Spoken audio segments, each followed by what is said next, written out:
Hi friends. अभी हम discuss करेंगे arm forces special power act या फिर इसको इन शॉर्ट बोलते हैं AFSPA।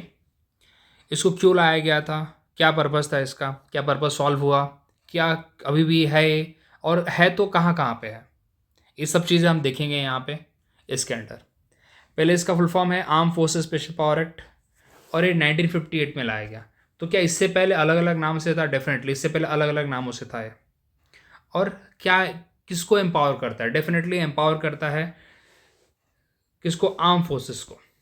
आर्म फोर्सेस को एम्पावर कर रहा है टू मेंटेन पब्लिक ऑर्डर, क्योंकि जनरली हम देखते हैं आर्म फोर्सेस का काम है बॉर्डर पे। आर्म फोर्सेस का काम यहाँ पे सिविल एडमिनिस्ट्रेशन में हम नहीं देखते हैं।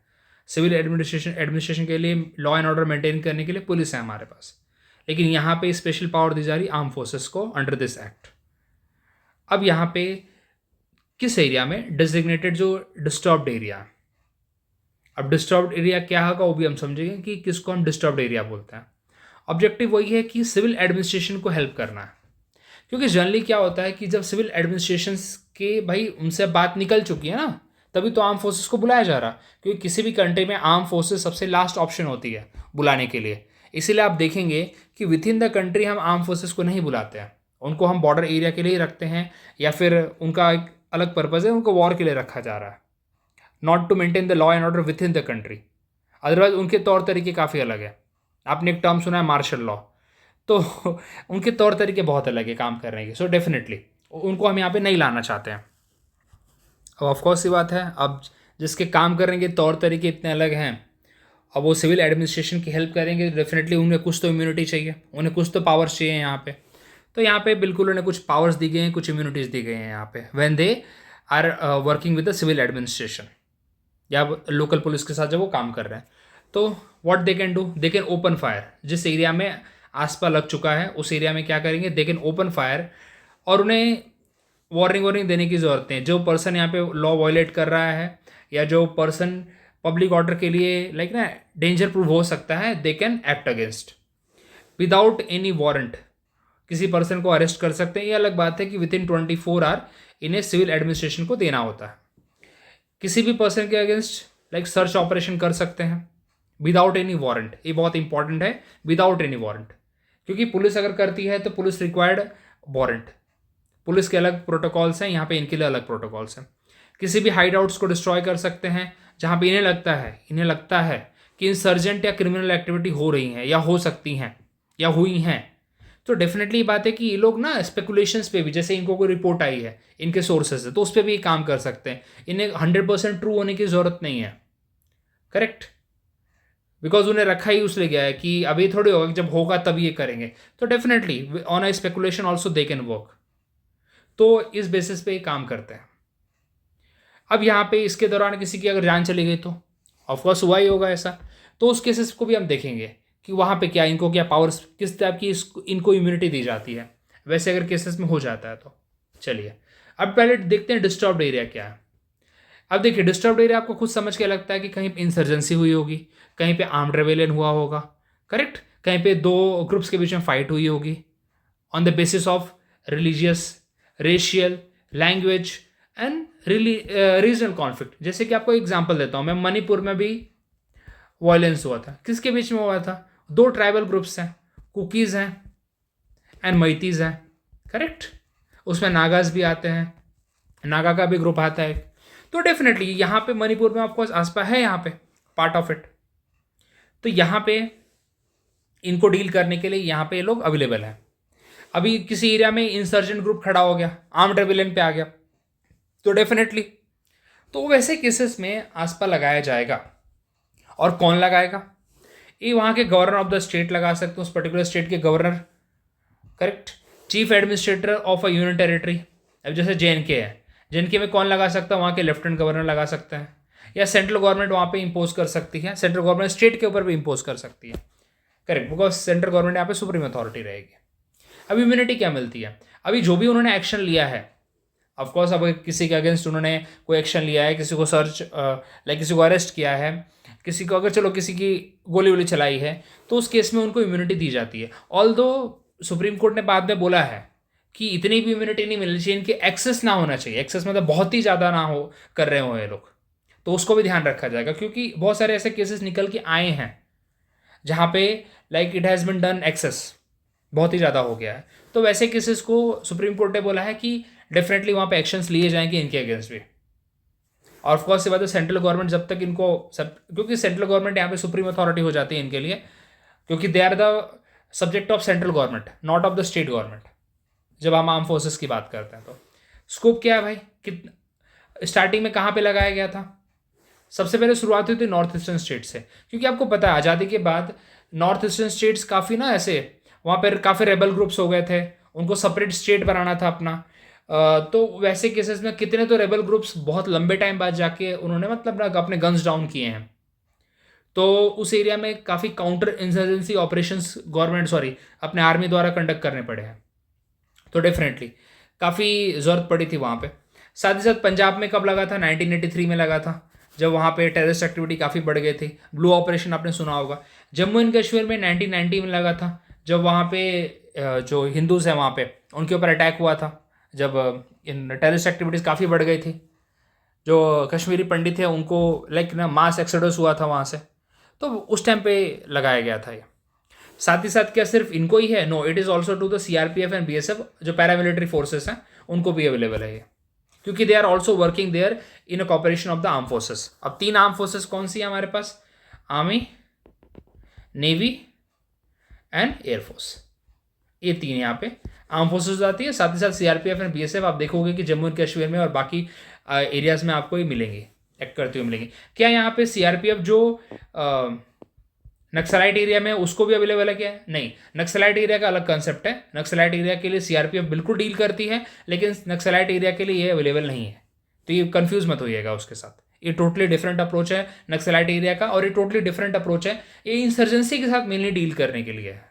ओके, ऐसा सिचुएशन इमर्ज हो जाए जब ऐसा लगे कि वो पार्ट अलग होना चाहता है, तो वैसे केस में हम क्या कर सकते हैं? सो इन दैट केस गवर्नमेंट जब लाइक नो स्कोप लेफ्ट, तो गवर्नमेंट उस टाइम पे करती है। चलिए आगे बढ़ते हैं।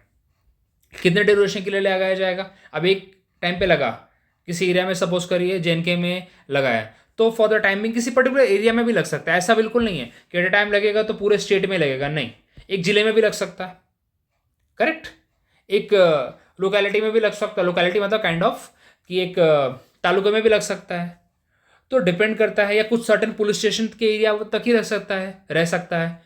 ये भी है, ऐसा बिल्कुल नहीं है कि सिर्फ एक पूरे के पूरे स्टेट में टाइम लगेगा, बिल्कुल ऐसा नहीं है। तो जब लगेगा तो कितने देर के लिए लगेगा? एटलीस्ट 3 महीने के लिए लगेगा, for 3 month at a time.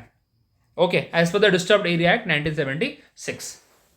चलिए, ये तो ऑफकोर्स हमने काफ़ी चीज़ इसके बारे में समझ ली, लेकिन ये देखिए जब भी ऐसे कुछ बातें आती हैं आर्म फोर्सेस से रिलेटेड, तो ऑफकोर्स उसका हिस्टोरिकल कंटेक्स्ट में मिलेगा, और ज़्यादा करके वो जो हिस्टोरिकल कंटेक्स्ट में मिलेगा वो ब्रिटिश टाइम का ही मिलेगा, क्योंकि ब्रिटिश अभी देखिए खुद अपने आप पे देखिएगा, आपको नहीं लगता ये जो एक्सट्रीम पावर हम दे रहे हैं आर्म फोर्सेस को, आपको नहीं लगता थोड़ा सा ना एक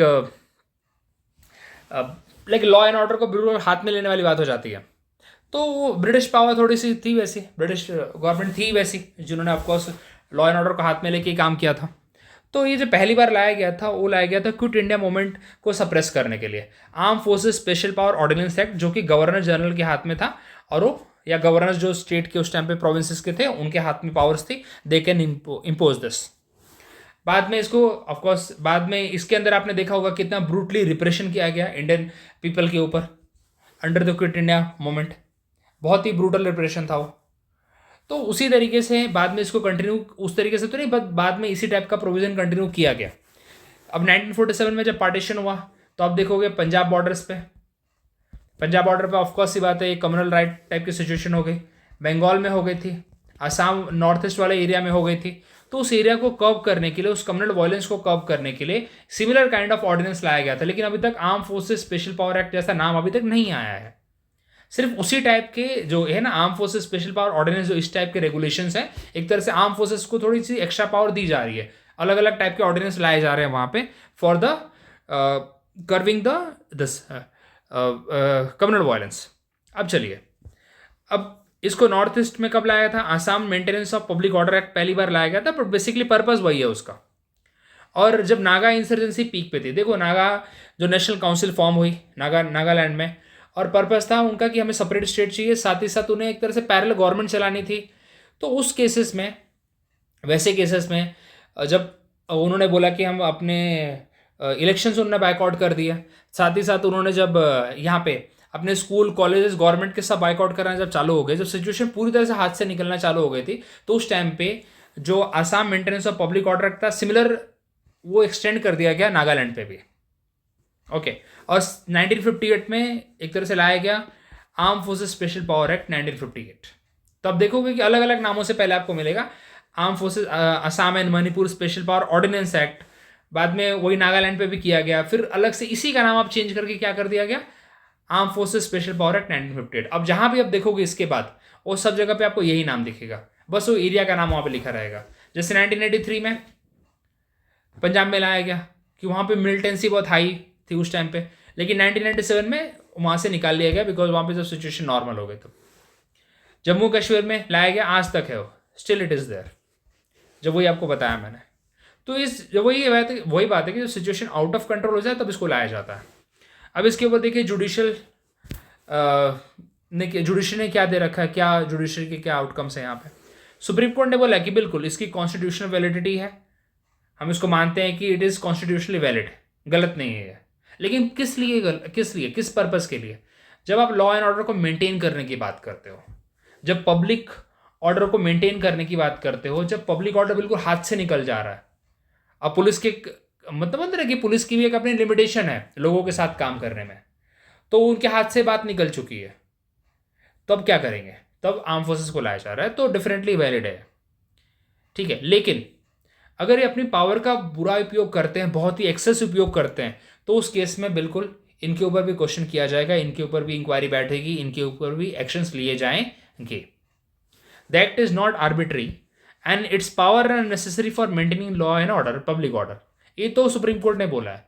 लेकिन they should also follow the standard operating procedure that is given in the act, और ह्यूमन राइट्स को भी वॉयलेट ना करे, ऑल्दो बहुत जगह पे हुआ है, नो डाउट इन दैट।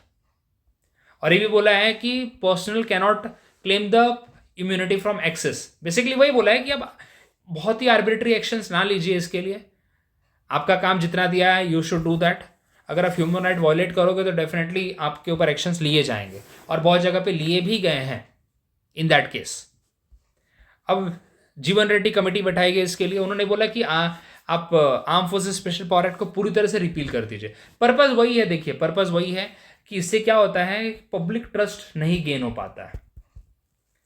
अभी देखिए नॉर्थ ईस्ट में अभी तक पब्लिक ट्रस्ट नहीं गेन हो पाया है गवर्नमेंट के लिए, जेएनके में अभी तक उतना पब्लिक ट्रस्ट नहीं गेन हो पाया है, बिकॉज यहाँ पे arm forces special power act काफ़ी लंबे टाइम तक था, और अभी भी है वैसे कुछ एरिया में, ये एक वन ऑफ द रीज़न बनता है। और इन्होंने बोला है कि it is a symbol of operation and high headedness, बिल्कुल बात है, गवर्नमेंट के हाथ से जब बात निकल जाती है तो गवर्नमेंट अब क्या करेगी। तो एक थोड़ा सा एक तरह से ऐसा लगता है कि तो अंग्रेजी रूल ही है, ठीक है। लेकिन पॉइंट ऐसा है कि टू अ सर्टेन एक्सटेंट ये भी ठीक है। अगर हमें लॉ एंड ऑर्डर कोई अपना एरिया ही बोले कि नहीं भाई हमें तो पूरा ही कंट्री से अलग होना है, तो उस टाइम पे क्या किया जाएगा? गोलीबारी पे आ जाए तो क्या किया जाएगा? तब तो लाना ही पड़ेगा इनको। तो एक लास्ट सॉल्यूशन बच जाता है, लेकिन देन टू ये अगेन अपने आप में पब्लिक ट्रस्ट बिल्ड करने के लिए नहीं है। इसलिए आप देखोगे कि जेएनके में इंडियन आर्मी में खुद कितने ना समाधान स्कीम या अलग अलग स्कीम लाती रहती है, जिससे कि पब्लिक ट्रस्ट को खुद गेन कर पाए, क्योंकि उन्हें पता है थोड़ा डिफिकल्ट हो जाता है करना। Again second administrative reform commission आया, जिन्होंने भी यही बोला कि इसको आप रिपील करिए। ऑफकोर्स ये बात है, एक उतना भी स्टैंडर्ड तरीका नहीं है इसको डील करने का, बट आप देख ही रहे हैं कितना यहाँ पे इम्यूनिटी दी जाती है, तो that's one of the thing. But ये भी है कि अभी कहीं कहीं ज़रूरी भी है। क्या क्या यहाँ पे देखने को मिला है? Allegation of extra judicial killing, disappearance, लोगों को गायब कर दिया, कुछ रेप्स के केसेस बिल्कुल आए हैं, कस्टोडियल टॉर्चर, उसको कस्टडी में लेकर टॉर्चर किया गया है, ये केसेस आए हैं। और बहुत सारे फेक एनकाउंटर केस, मलोम मैसेकर, एक बड़े एरिया में मतलब कुछ सिविलियंस मारे गए थे मलोम में, तो डेफिनेटली ये कुछ इनफेमस केसेस हैं हमारे यहाँ पास। लैक ऑफ अकाउंटेबिलिटी, ऑफकोर्स ये बात है, जब आपने इम्यूनिटी दी है तो अकाउंटेबिलिटी की बात कैसे कर सकते हो? अब इम्यूनिटी और अकाउंटेबिलिटी दोनों थोड़े से कॉन्ट्रास्टिंग हो जाते हैं ना, तो ये बात आ जाती है, इम्यूनिटी वर्सेस अकाउंटेबिलिटी की आप बात करते हो, तो नहीं हो पाता, नहीं चल पाता है चीज़, दोनों साथ में नहीं लेके चल सकते आप। अगेन आप लोकल पॉपुलेशन को थोड़ा सा अलग कर देते हो, लोकल पॉपुलेशन अगर आर्मी को देखेगी तो डरेगी, करेक्ट। ये चीज़ आपको और बहुत लंबा टाइम लग जाता है नॉर्मेंसी लाने के लिए, क्योंकि लोग डरे हुए हैं आपसे। तो टू एन सर्टेन एक्सटेंट ठीक है, लेकिन उसके बाद इसको रिपील कर देना चाहिए उस एरिया से। अगेन वही है, आयरन शर्मिला आपको पता है, she is called as iron lady of Manipur. काफ़ी लंबे टाइम तक उन्होंने इसके अगेंस्ट मतलब रिपील कराने के लिए मांग की, करेक्ट। अब यहाँ पे कहाँ कहाँ अभी भी लगा हुआ है, कुछ पार्ट है नागालैंड के वहाँ है, कुछ पार्ट ऑफ असम में है, कुछ पार्ट ऑफ मणिपुर में है, अरुणाचल प्रदेश और जे में अभी भी है ये।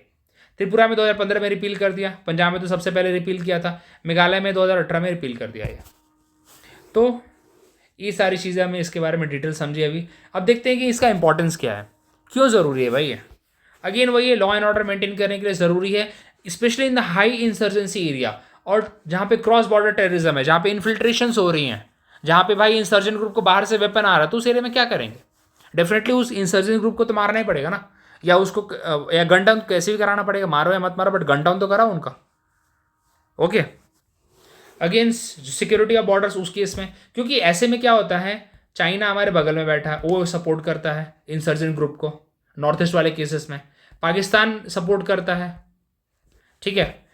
कहीं कहीं कुछ म्यांमार में कितने ग्रुप्स एक्टिव हैं, आपने जो विकी कौशल की मूवी आई थी ना, तो ऑफकोर्स ये बात है दैट इंसर्जेंट ग्रुप जहाँ पे 2015 के अंदर आर्म फोर्सेस गई थी काउंटर इंसर्जेंटी ऑपरेशन करने के लिए, क्रॉस बॉर्डर था वो, यहाँ पे म्यांमार को ही पता नहीं था उसके बारे में कुछ, तो ऐसे फिर करने पड़ते हैं गवर्नमेंट को।